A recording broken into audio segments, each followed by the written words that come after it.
Okay, so this lecture is going to cover what we call the nutrient pool. This is the pool of nutrients that are used to drive both our catabolic reactions that we see in cellular respiration, so our glucose. We're also going to talk about how we bring in lipids to get broken down as well for energy sources. A little bit more about that will be in our lipid metabolism lecture.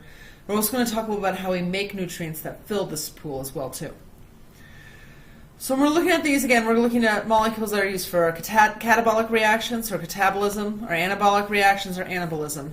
And these are used to fuel that ATP production or to make structures for the cell. This is how we're going to generate all that ATP we use for cellular metabolism, and where we get our organic compounds used for those mitochondrial activities, and our glucose for glycolysis or our other sugars.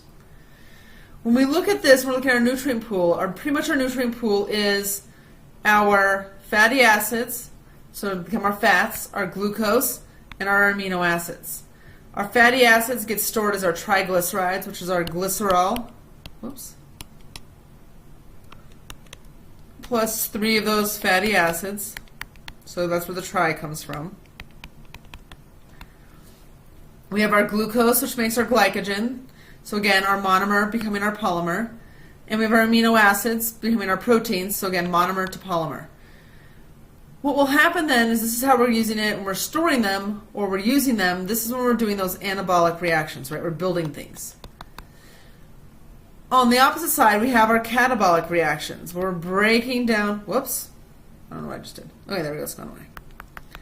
Where we have our catabolic reactions to break down and generate our ATP, right?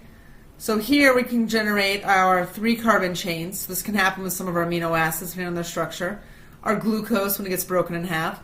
And our fatty acids, when they, again, can break down either to 3 carbon chains if they're odd chain fatty acids, or more commonly they're broken down into 2 carbon chains if they're even number fatty acids.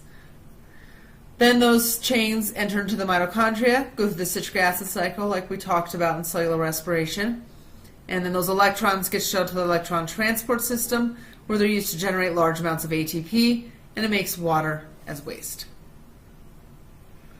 When we're looking at our reserves, different types of cells are going to store and use different types of nutrients. So what will happen is that oftentimes, sometimes we get enough nutrients from our digestive tract that qualify to allow to make the cells work. But sometimes, like if we haven't eaten for a while, or if we're not eating the right things, or don't have access to those right things, then sometimes we're going to have to use our energy reserves from our various cells.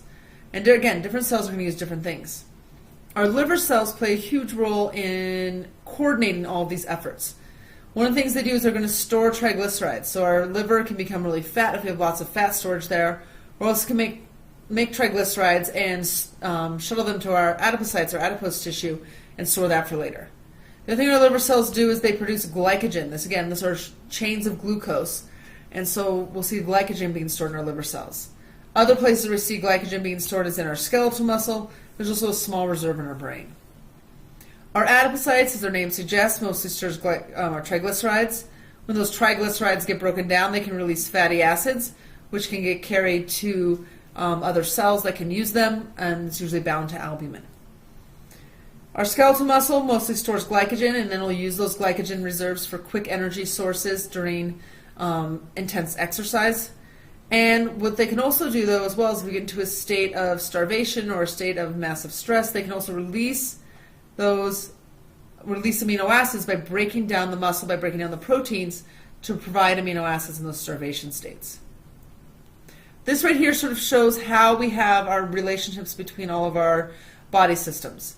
So when we talk about digestion, this is where we're getting our nutrients that are being absorbed here through that digestion and absorption, which come into the blood. Then what's going to happen in our liver cells is we get some storage of those triglycerides and glycogen reserves so they can be released as the cells need it. The glucose always goes to our neuronal tissue because if our neurons don't have glucose, they can't survive. One of the things we'll talk with our liver cells is that they can do a process called gluconeogenesis, which they can basically take let me finish writing. Genesis. And they can make new glucose. They can make this out of fatty acids. They can make this out of proteins. And so we can take that and provide the sugar that's needed for neural tissues, even if there's not a lot available in the bloodstream.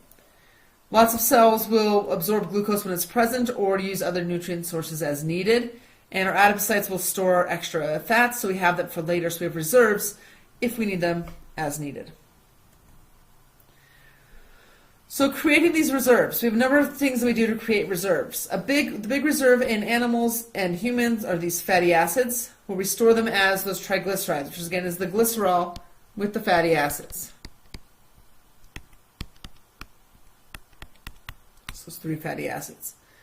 Our fatty acids can be created from our acetyl-CoA, and this is how our sugars become fats. Because our sugars, our glucose gets broken down into pyruvate, the pyruvate gets broken down into acetyl-CoA, we can then take that acetyl-CoA and through a process called lipogenesis, make fatty acids and store that energy from the sugar for later. Our glucose we store as glycogen, so we call this process glycanogenesis. So you can see here you got the glycogen and the genesis because we're making new glucose. So again, genesis is to make new.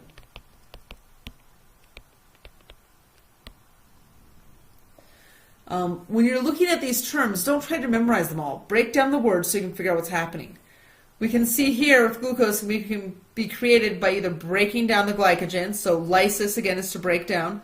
So if we're lysing the glycogen, we have to make glucose, or through gluconeogenesis, again, make new glucose. So again, break down that word. Glucose, neo for new, genesis to make, we're making new glucose.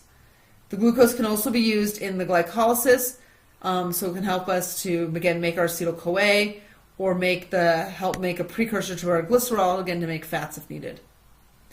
Amino acids, we say they can be stored as proteins, but really the cells are using those proteins continuously. But then if needed, they will break down the proteins as well to serve as an energy source if necessary. We make amino acids, they can be made from cellular respiration intermediates.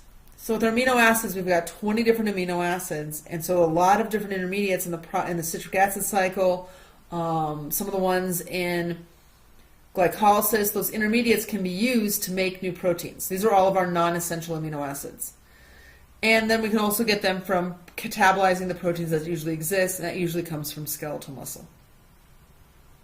This right here shows us a little bit about how gluconeogenesis takes place. So again, it's glucose, neo, new, genesis to make. So we're making new glucose. One of the things I want to point out from this, and again, I don't expect you guys to memorize these pathways, and I don't want you to do that in this course, is what will happen here is that when we make new glucose, I just want to point this out, that this is not just a reversing of glycolysis.